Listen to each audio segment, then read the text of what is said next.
Hello मेरे प्यारे बच्चों, क्या हाल चाल। बढ़िया साहब। आई होप आप सभी अच्छे होंगे और मजेदार तरीके से तैयारी भी कर रहे होंगे। तो बच्चों, आज के इस वीडियो में हम फिजिक्स के 13वें चैप्टर का वन शॉट सॉल्यूशन लेकर के आए हैं और ये आपके लिए रामबाण साबित होने वाला है। आज के इस वीडियो में बच्चों हम नाभिक चैप्टर के सारे मोस्ट इंपोर्टेंट टॉपिक्स का निपटारा करने वाले हैं। ये चैप्टर भी बहुत ही मजेदार है क्योंकि इसमें क्वेश्चन बनते हैं और बहुत ज्यादा वक्त देना नहीं है। आपको बच्चों यही रणनीति करनी चाहिए ना कि इस समय जो चैप्टर थोड़ा लाजवाब हैं, यानी जिनमें कम वक्त लगे, उनको पहले निपटाना बेहद जरूरी है। तो चलिए हम देख लेते हैं इस चैप्टर के सारे इंपॉर्टेंट टॉपिक्स को।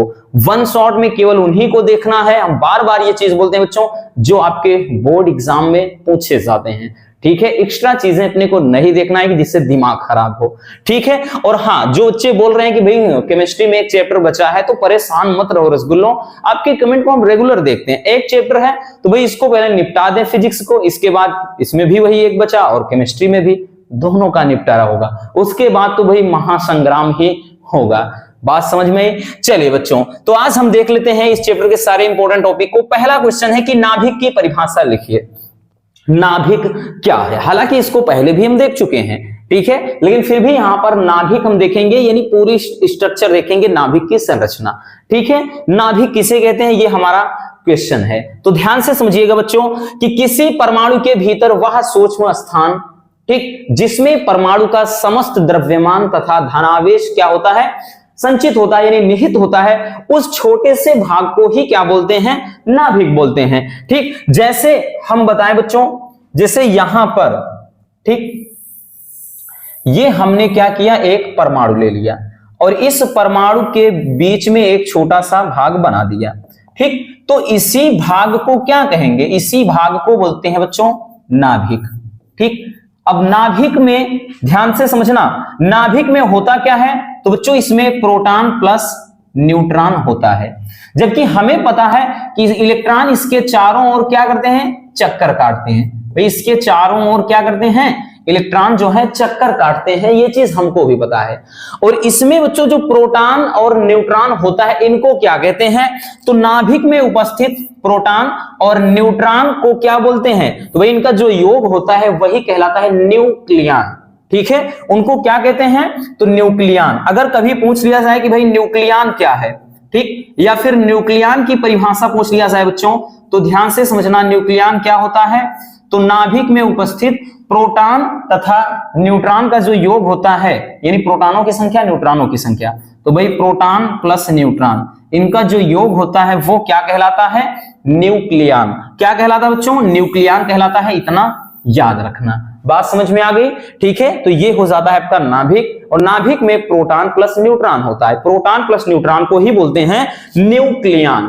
ठीक है, समझ में आ गया कि नाभिक क्या होता है। ठीक, तो परमाणु का वह सूक्ष्म भाग जिसमें परमाणु का समस्त द्रव्यमान और धनावेश निहित होता है, यानी ये क्या होता है, ये पॉजिटिव एरिया होता है, धनात्मक क्षेत्र होता है, पूरा का पूरा जो धनावेश होता है इसी में निहित होता है, इसीलिए ये इतना ज्यादा पावरफुल होता है। ठीक है, चलिए तो जल्दी से इसको स्क्रीनशॉट कर लीजिए।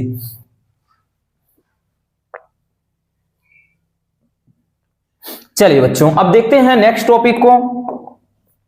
हमारा नेक्स्ट जो टॉपिक है, अब यहां से मजेदार है। ठीक है, अभी तक तो एकदम सिंपल था, अब यहां से सारे के सारे टॉपिक पूछे जाने वाले हैं।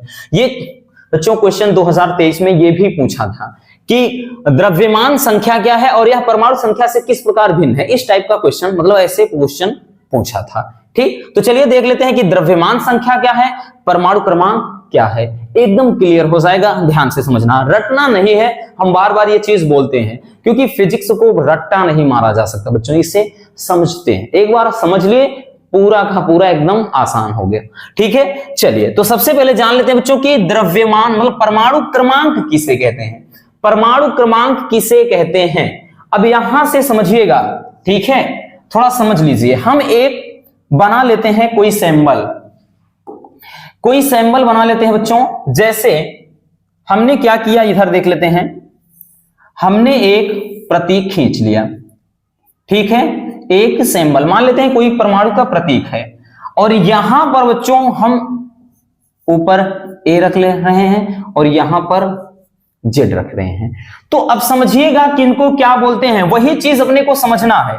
तो ये जो चीज होता है बच्चों ए को क्या बोलते हैं, तो इसी को बोलते हैं कि भाई परमाणु भार। क्या कहते हैं, तो परमाणु भार, या इसी को द्रव्यमान संख्या। क्या, द्रव्यमान संख्या। ठीक। अब उसके बाद ये जो जेड होता है इसको क्या क्या कहते हैं, गौर से समझिएगा। इसको बोलते हैं बच्चों, पहला तो परमाणु क्रमांक। परमाणु क्रमांक, एक परमाणु क्रमांक कहते हैं।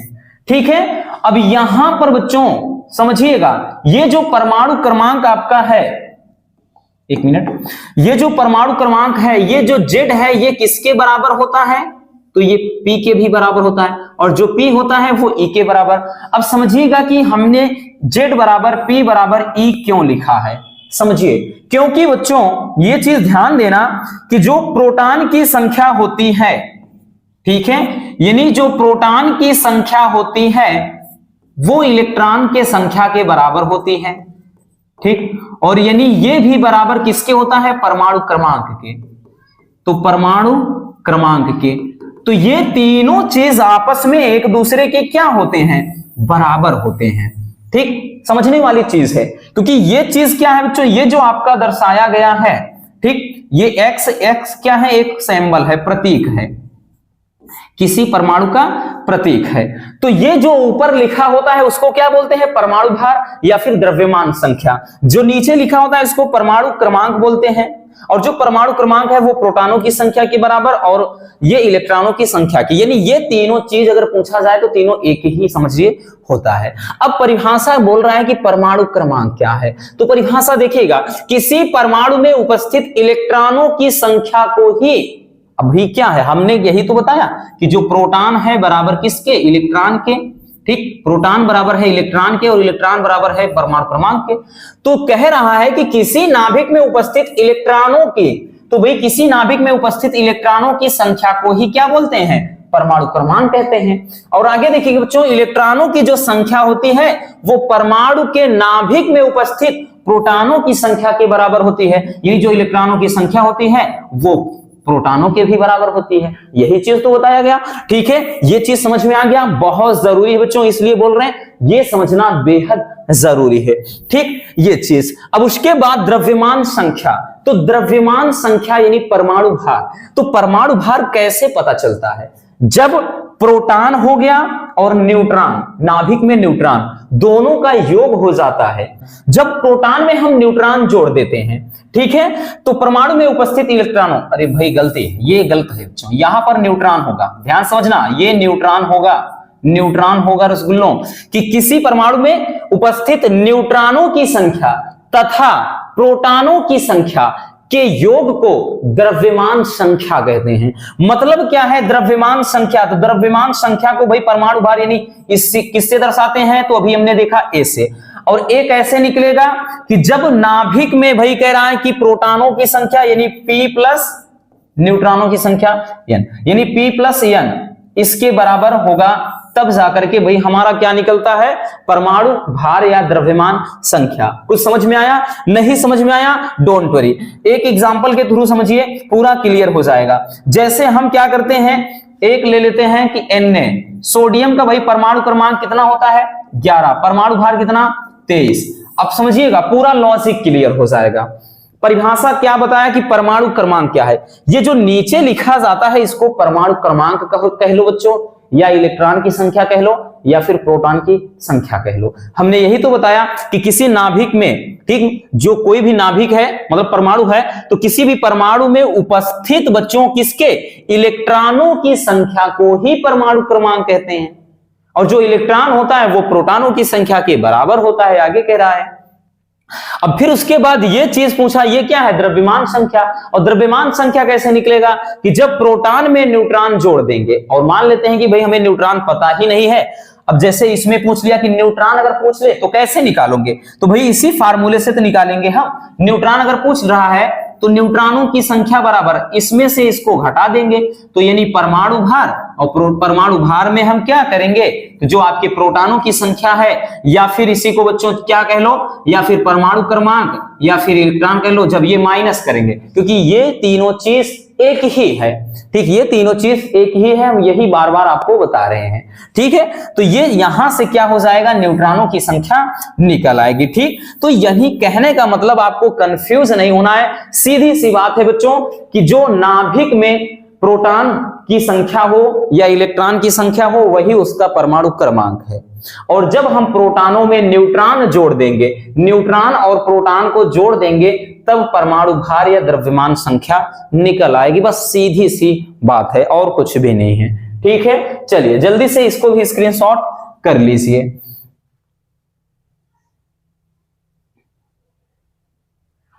चलिए हो गया बच्चों। चलिए अब चलते हैं नेक्स्ट टॉपिक की तरफ।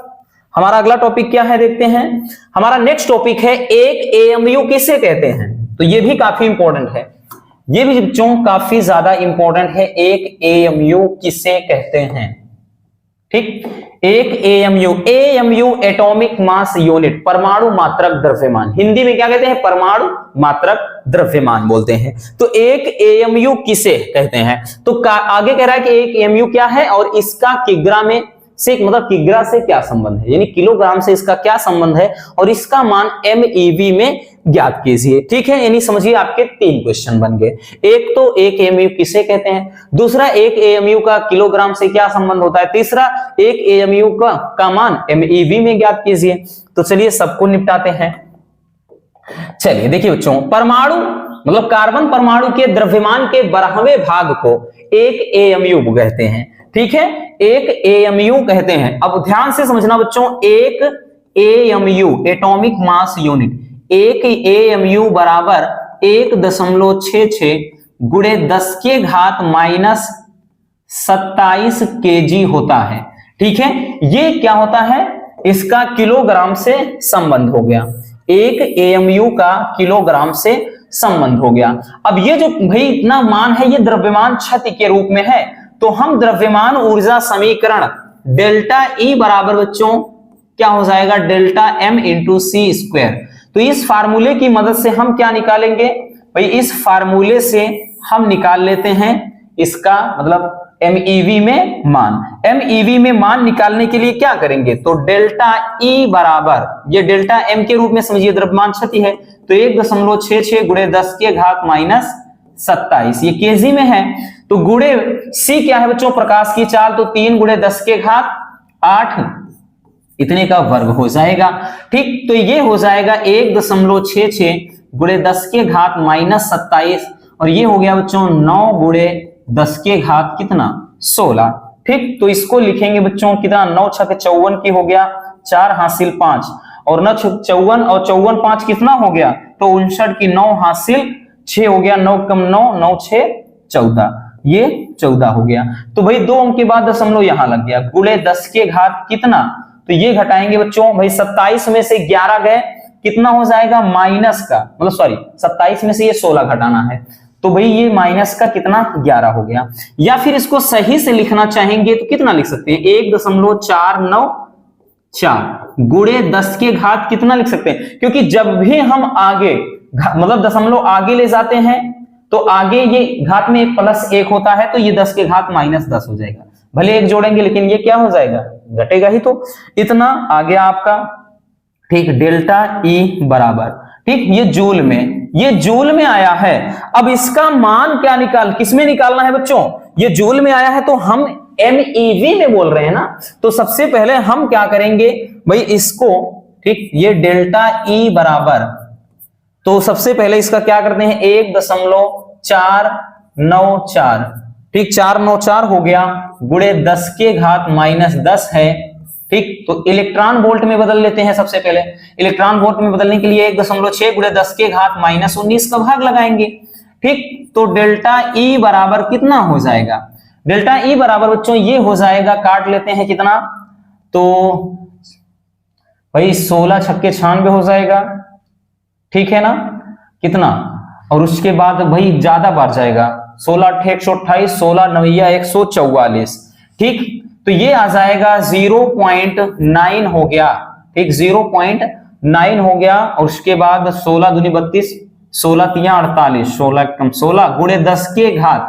तो ये चीज ऊपर जाएगा तो ये प्लस में हो जाएगा, तो 10 के घात कितना 9, ठीक 9। ये इलेक्ट्रॉन वोल्ट में आया है, इलेक्ट्रॉन वोल्ट में आया है, तो इसका मान हम भाई अगर MeV में बदलना चाहेंगे तो ये हो जाएगा कितना, तो भाई MeV में बदलना है मेगा इलेक्ट्रॉन वोल्ट, तो मेगा का मतलब 10 के घात 6, 10 के घात जब इसमें 6 का गुणा कराएंगे 3 तो इसके साथ चला जाएगा और ये हो जाएगा, तो ये हो जाएगा 931 MeV, ठीक है, मेगा इलेक्ट्रॉन वोल्ट। तो यूं कह सकते हैं डायरेक्टली बच्चों कि हम एक AMU बराबर मेगा इलेक्ट्रॉन वोल्ट में जो वैल्यू हो जाता है कितना, तो 931 MeV, इतने मेगा इलेक्ट्रॉन वोल्ट हो जाता है। बात समझ में आई? चलिए तो जल्दी से इसको स्क्रीनशॉट कर लीजिए।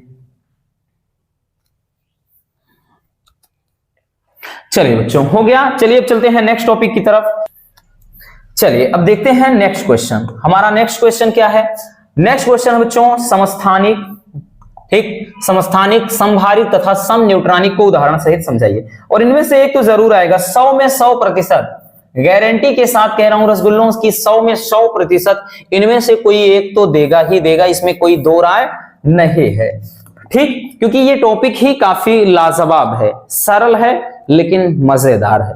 तो सबसे पहले देख लेते हैं समस्थानिक किसे कहते हैं। भाई समस्थानिक, समभारिक, समन्यूट्रॉनिक, ये तो आप पिछली कक्षाओं में भी पढ़ चुके हो, ठीक, इसलिए इसमें दिक्कत तो होनी ही नहीं चाहिए बिल्कुल भी, 9th में भी ये चीज है। तो समस्थानिक क्या होता है? किसी एक ही तत्व के ऐसे विभिन्न परमाणु जिनमें प्रोटॉनों की संख्या, बोले तो जिनका परमाणु क्रमांक समान हो लेकिन परमाणु भार भिन्न भिन्न हो, तो ऐसे परमाणु को मतलब तो उसे क्या कहते हैं बच्चों? तो उन्हें हम कहते हैं समस्थानिक, या इसी को सम प्रोटॉनिक भी कह सकते हैं। भाई क्योंकि परमाणु क्रमांक समान का मतलब भाई परमाणु क्रमांक किसके? प्रोटॉन के बराबर होता है। प्रोटॉन किसके बराबर होता है? इलेक्ट्रॉन के बराबर, तो सम इलेक्ट्रॉनिक भी कह सकते हैं, याद रखना।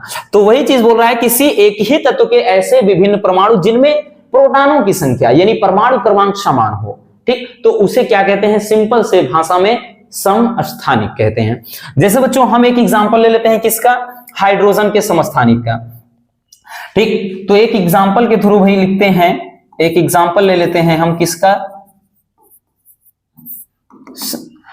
हाइड्रोजन के समस्थानिक का 1H1, ठीक है, उसके बाद 1H2, उसके बाद 1H3, ठीक, इसको प्रोटियम, इसको ड्यूटेरियम, इसको ट्राइटियम कहते हैं। तो ये किसके? हाइड्रोजन के समस्थानिक हो गए, ठीक है ना। ये किसके समस्थानिक? हाइड्रोजन के। क्लोरीन के भी समस्थानिक होते हैं बच्चों, तो ये हाइड्रोजन का हो गया, क्लोरीन का भी एक समस्थानिक। तो भाई ये पहला एग्जांपल है, और इसी तरह दूसरा, क्योंकि एग्जांपल इसका बेहद जरूरी है। क्लोरीन में बात करें तो बच्चों एक तो 17, इसका 35 होता है, और एक होता है क्लोरीन का 17 और यहाँ पे 37, तो ये क्लोरीन के समस्थानिक हो गए।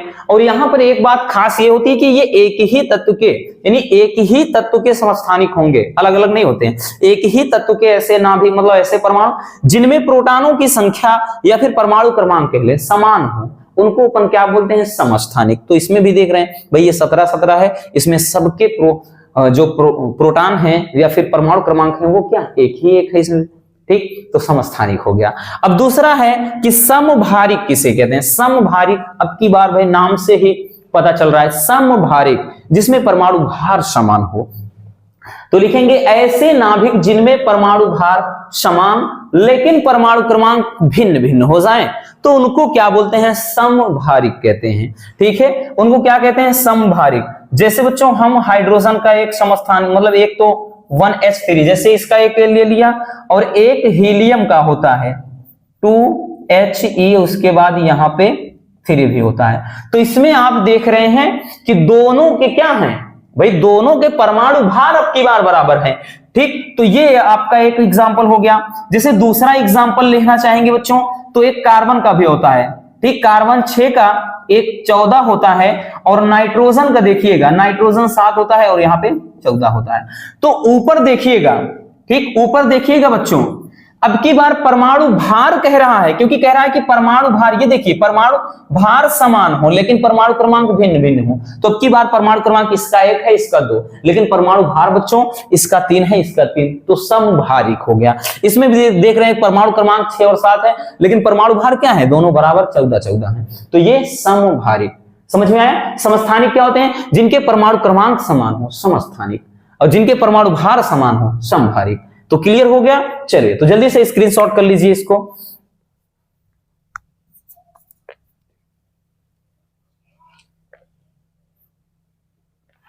चलिए अब देखते हैं नेक्स्ट टॉपिक को।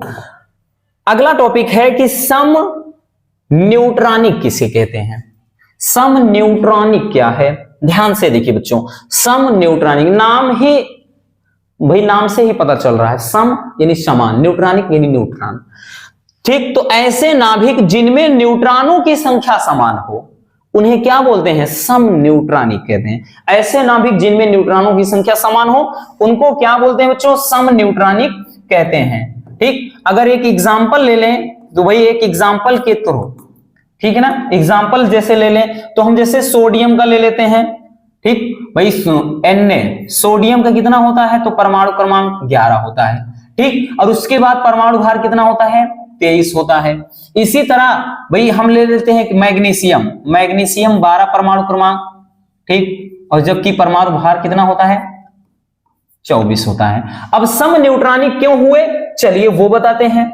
सम न्यूट्रॉनिक इसलिए बच्चों हुए क्योंकि न्यूट्रॉनों की संख्या, और न्यूट्रॉनों की संख्या कैसे निकलती है इसके पहले ही बताएं कि जब A में से हम Z माइनस करते हैं, या फिर हम ऐसे लिखें कि भाई इसको ऐसे लिखें n बराबर a माइनस हम p लिख दें, या इसी को n बराबर a माइनस e लिख सकते हैं। वो इसलिए क्योंकि जो z होता है वो p के बराबर p यानी e के, तीनों एक दूसरे के बराबर होते हैं। तो जब हम बच्चों परमाणु भार में परमाणु क्रमांक घटा दें, परमाणु भार कितना है? 23 है, और इस 23 में हम बच्चों 11 घटा दें तो भाई यहां पर 12 आ गया। इसमें भी अगर हम देख लेते हैं बच्चों तो इसमें भी न्यूट्रॉन इस तरह से, परमाणु भार यानी 24 है, तो भाई परमाणु भार में परमाणु क्रमांक घटा दें, कितना आया? 12। तो देख रहे हैं कि इसमें भी न्यूट्रॉन 12 है, इसमें भी न्यूट्रॉन 12 है। तो इसका मतलब भाई यहाँ पे न्यूट्रॉन की संख्या कितनी है? 12 है, और इसमें भी नंबर ऑफ न्यूट्रॉन कितने हैं? 12 है।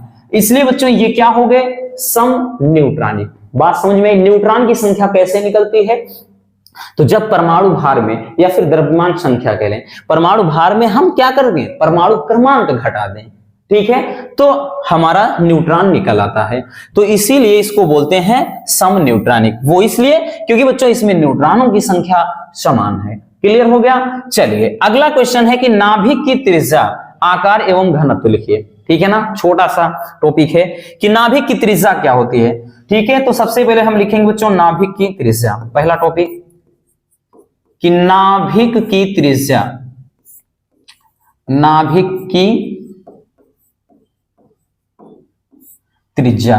तो जो नाभिक की त्रिज्या होती है तो इसके लिए फार्मूला होता है बच्चों r बराबर r0 इंटू a की पावर 1/3। ये नाभिक की त्रिज्या का फार्मूला होता है। ठीक है, जहां पर अगर हम बात करें बच्चों तो जहां पर r0 क्या है? नियतांक है, अनुमानिक ये क्या है? नियतांक है। ठीक है, और उसके बाद जो a है, a क्या है? तो a द्रव्यमान संख्या, या ठीक, या परमाणु भार जिसको बोलते हैं, द्रव्यमान संख्या, द्रव्यमान संख्या है। ठीक, ये चीज हो गया। अब उसके बाद क्या कह रहा है? दूसरा पॉइंट बोल रहा है कि भाई ठीक, ये बहुत ज्यादा इंपॉर्टेंट है, 2023 में भी पूछा गया था। ये भी बच्चों 2023 में पूछा गया क्वेश्चन है। उसमें पूछा यह था कि किसी नाभिक की त्रिज्या तथा द्रव्यमान संख्या में क्या संबंध होता है। तो बस यही लिख देना था, क्योंकि ए क्या है? द्रव्यमान संख्या है, और आर क्या है? तो ये नाभिक की त्रिज्या है।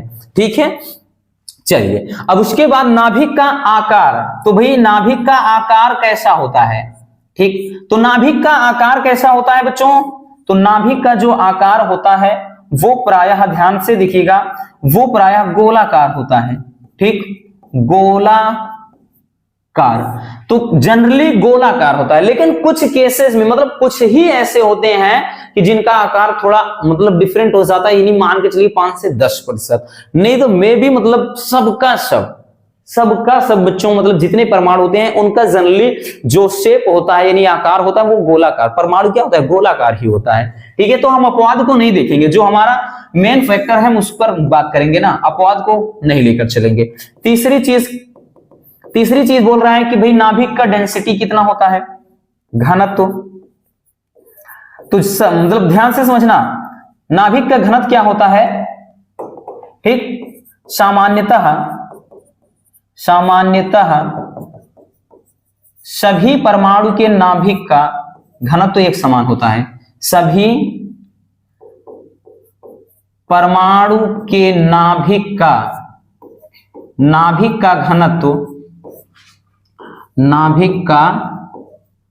घनत्व समान होता है। ठीक है, समान होता है। बाकी बच्चों इसका अगर हम मान बात करें तो इसका जो मान होता है, जनरली जो इसका मान होता है वो मान कितना होता है? तो भाई मान हो जाता है 2 × 10⁻17, ठीक, किलोग्राम प्रति मीटर क्यूब, ये मान होता है। ठीक है ना, अगर हम मान भी कहीं अगर आपका ऑब्जेक्टिव में पूछ लिया जाए तो इसका मान जो होता है वो लगभग 2 × 10⁻17 किलोग्राम प्रति मीटर क्यूब, ये डेंसिटी होता है, घनत्व होता है। बात समझ में आई? चलिए बच्चों जल्दी से इसको स्क्रीनशॉट कर लीजिए।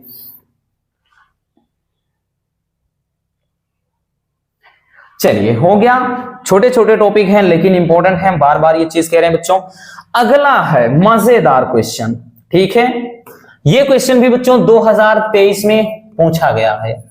ठीक, ये क्वेश्चन भी 2023 में पूछा गया क्वेश्चन है।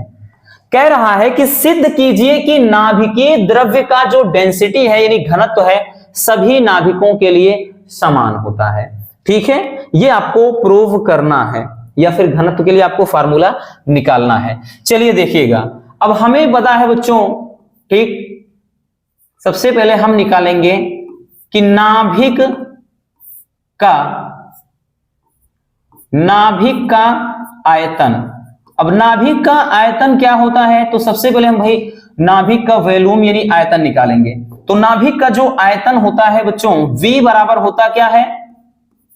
4/3 पाई r क्यूब, ये होता है ना। तो यहां पर ये कैपिटल R लिखेंगे क्योंकि यहां पे त्रिज्या भाई हम R कैपिटल R माने हैं, तो ये r क्यूब होता है। बट चूंकि वी नो दैट, हमको मालूम है बच्चों जो r होता है, r बराबर क्या भी आपने देखा, r0 इंटू a की पावर 1/3। ठीक है ना, यही चीज तो अभी आपने देखा। तो भाई ये चीज हो जाता है, तो इसलिए जब हम यहां से निकालेंगे बच्चों v बराबर जब हम लिखेंगे तो 4/3 हो गया, और उसके बाद पाई r के जगह पर क्या लिखेंगे, r0 इंटू a की पावर 1/3, इसके भाई पूरे की घात 3, क्योंकि ये r क्यूब है। ठीक, या फिर हम इसको v बराबर लिख सकते हैं 4/3 इंटू पाई, ये हो जाएगा आपका r0, ये क्यूब हो गया। और भाई ये तो a की पावर कितना 1/3 है, तो ये 3 तो ये कट गया ना। तो यहां पर जो वॉल्यूम आया बच्चों, आयतन आया, कितना आया, 4/3 पाई r0 क्यूब इंटू a, ये आ गया वॉल्यूम। बोले तो ये निकल आया बच्चों आपका क्या चीज, आयतन निकल आया। अब हम भाई आयतन निकाल लिए, अब हम क्या निकालेंगे, नाभिक का घनत्व। क्या निकालेंगे बच्चों, नाभिक का घनत्व। तो लिखेंगे नाभिक का घनत्व। अब डेंसिटी, घनत्व बराबर होता क्या है भाई, फार्मूला क्या होता है, घनत्व बराबर द्रव्यमान बटे आयतन, द्रव्यमान बटे आयतन, भाई यही तो फार्मूला होता है ना, द्रव्यमान बटे आयतन ये होता है। तो यहां से हम क्या निकलेंगे भाई, डेंस मतलब इसका जो घनत्व है, ठीक है ना, रो क्या है, डेंसिटी यानी घनत्व को दर्शा रहा है। अब द्रव्यमान का मतलब यहाँ पे नाभिक का जो द्रव्यमान संख्या होती है, तो नाभिक का जो द्रव्यमान संख्या है वो क्या है, इसके पहले ही लिखे हैं, क्या होता है, a होता है। ठीक, तो वो चीज a हो गया ऊपर, ठीक है ना, अपान। तो नीचे आयतन क्या निकाला अभी आपने, तो ये हो गया 4/3 pi into R naught cube हो गया और यहां से केवल ए हो गया। ठीक है, कुछ कटने वाली चीजें हैं, काट दीजिए। बिल्कुल है बच्चों, ये कट गया। तो ये जो घनत्व तो निकल कर आया कितना होगा भाई, ये बटे का बटे है तो ऊपर हो गया 3 अपान नीचे हो गया 4 into pi R naught into cube. तो ये क्या हो जाएगा ना, मतलब घनत्व। ठीक है, घनत्व हो गया। ठीक, यहां से इस क्वेश्चन को एक और तरीके से पूछता है, बस यही अपने को निकालना था।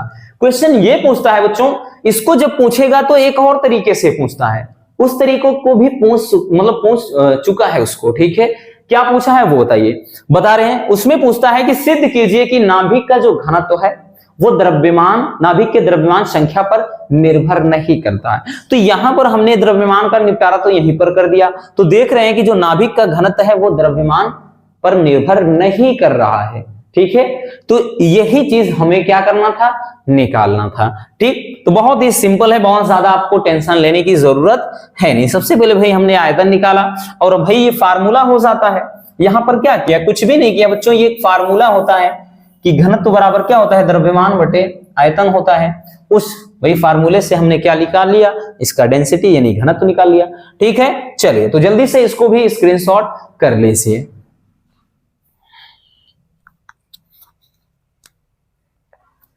चलिए बच्चों, हो गया। अब हम आते हैं नेक्स्ट टॉपिक पे।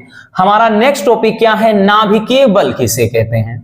ठीक, और ये क्वेश्चन भी पूछा था। अब कहेंगे कौन नहीं पूछा था, अरे सब पूछा था बच्चों, क्योंकि इसमें बस गिने चुने ही टॉपिक हैं और सेट इतने ज्यादा बनते हैं, देगा कहां से रसगुल्लों, यहीं से देगा।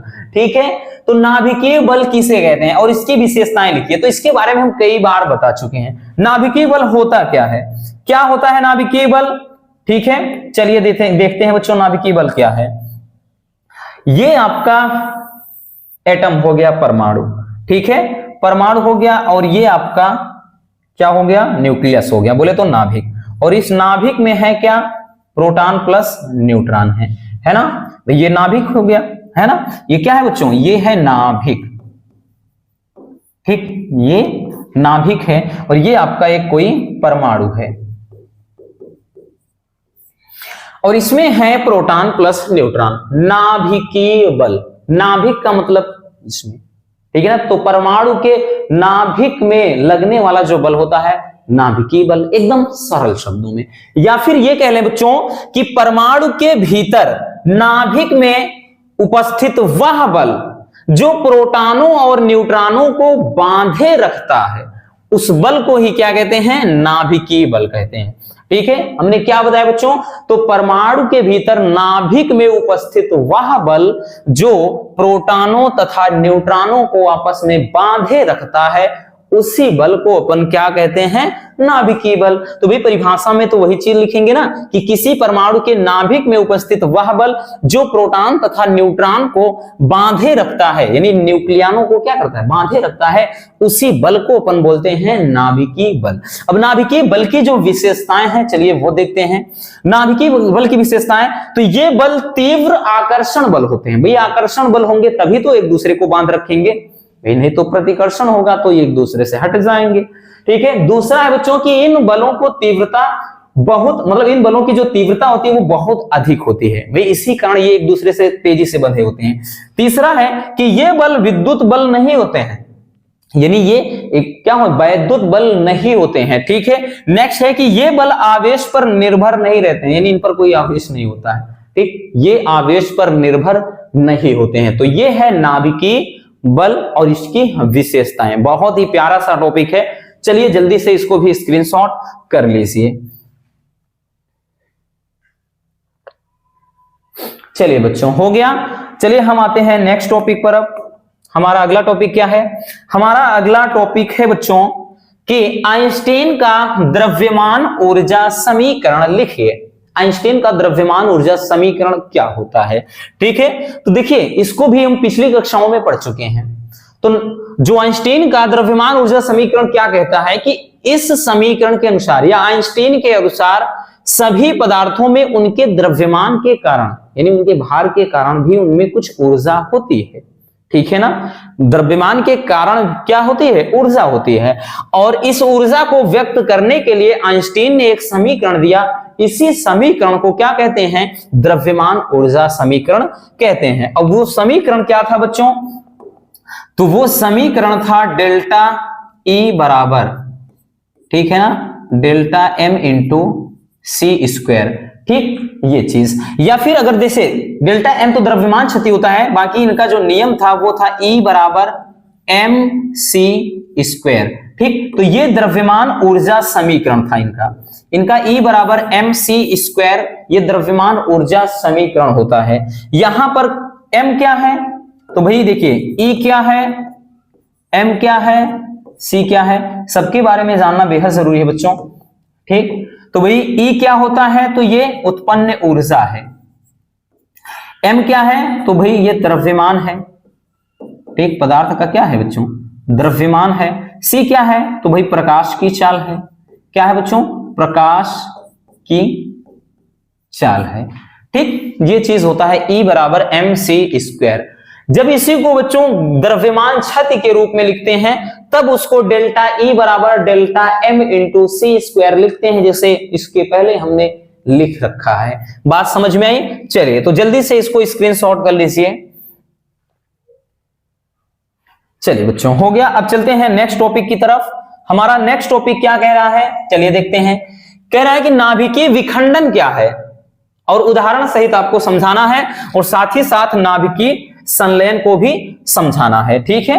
चलिए ठीक, ये तो सबसे ज्यादा इंपॉर्टेंट है, इनको याद रखना, क्योंकि ये दोनों भी पूछे गए थे और हर साल पूछे जाते हैं।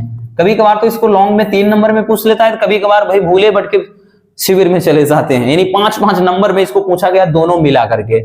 इसलिए कह रहे हैं बहुत ही शानदार टॉपिक है, और इस चैप्टर में सबसे ज्यादा इंपॉर्टेंट टॉपिक तो यही है कि नाभिकीय विखंडन क्या है। एक और होता है युग्म उत्पादन, युग्म विनाश, ये भी होता है, लेकिन उसको बहुत ही कम पूछा गया है।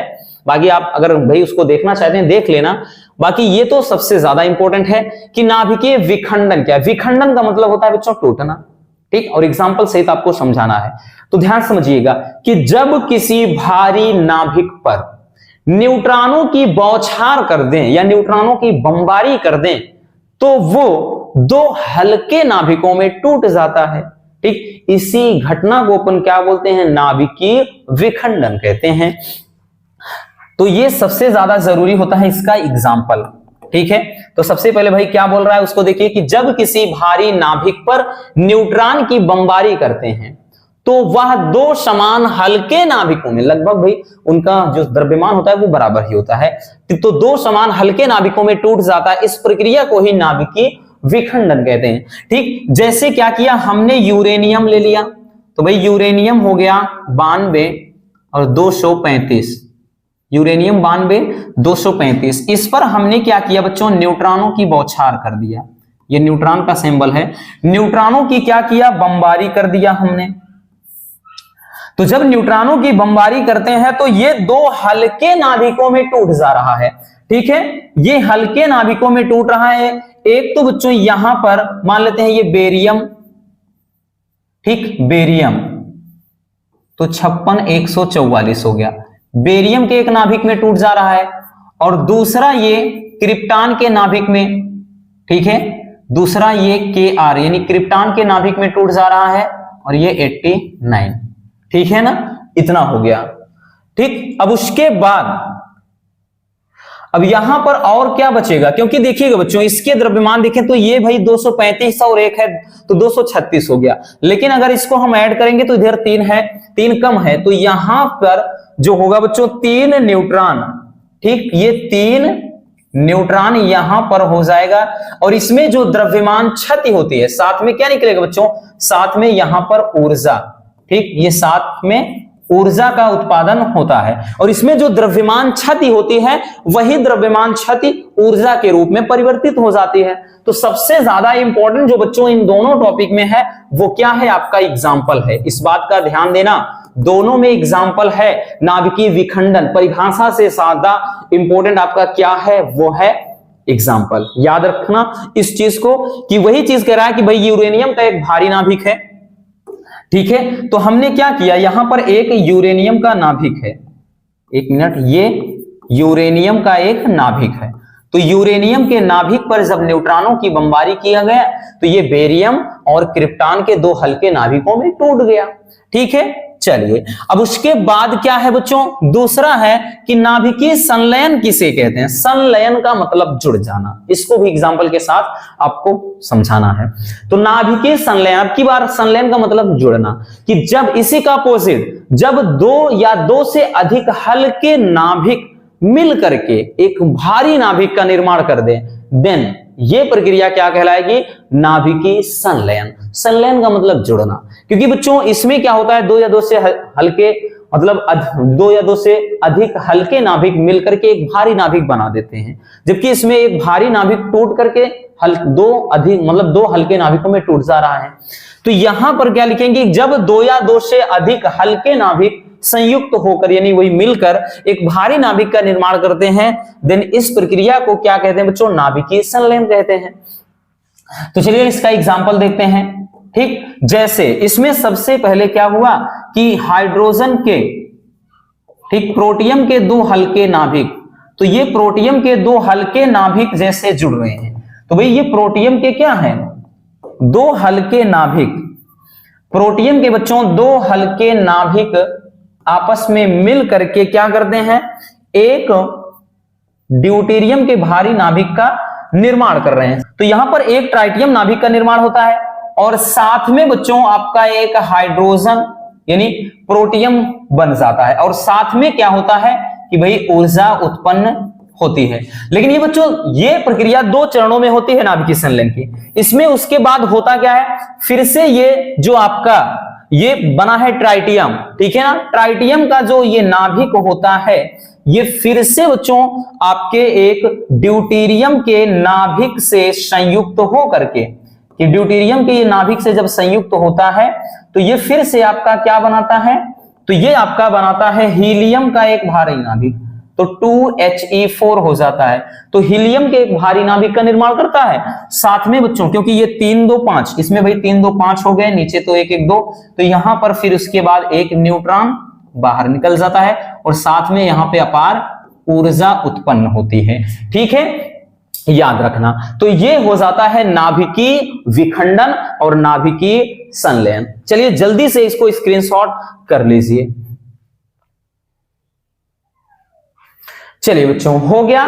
तो बस आज के इस वीडियो में इतना ही। हमने वैसे भी बताया कि ये ये जो चैप्टर है बहुत ज्यादा लेंदी है नहीं, तो इसमें जो इंपॉर्टेंट टॉपिक थे हमने सबको कवर कर दिया है। आई होप कि ये चीज इजिली समझ में आ गया होगा। एक चीज और पूछा जाता है कभी कभार 1 नंबर में कि भाई परमाणु बम किस प्रक्रिया पर आधारित है, तो बच्चों नाभिकीय विखंडन, और सूर्य क्या है, नाभिकीय संलयन पर आधारित है। ठीक, क्योंकि इसमें हाइड्रोजन के नाभिक मिलकर हीलियम के नाभिक का निर्माण करते हैं और हाइड्रोजन बम भी नाभिकीय संलयन पर आधारित है। तो यानी परमाणु बम किस पर, नाभिकीय विखंडन पर, बाकी जो सूर्य है और हाइड्रोजन बम है वो नाभिकीय संलयन प्रक्रिया पर आधारित है। बस इतनी सी बात है। बस समझ में आ गया। तो बस आज के इस वीडियो में इतना ही। उम्मीद है ये वीडियो आपके लिए काफी ज्यादा हेल्पफुल रही होगी। अगर वीडियो पसंद आई हो तो प्यार से एक लाइक जरूर कर देना और नए हैं तो चैनल को सब्सक्राइब जरूर कर लीजिए। मिलते हैं किसी और से शानदार टॉपिक के साथ। Love you, bye bye, take care. और हाँ, एक प्यारा सा कमेंट करना बिल्कुल मत भूलिएगा।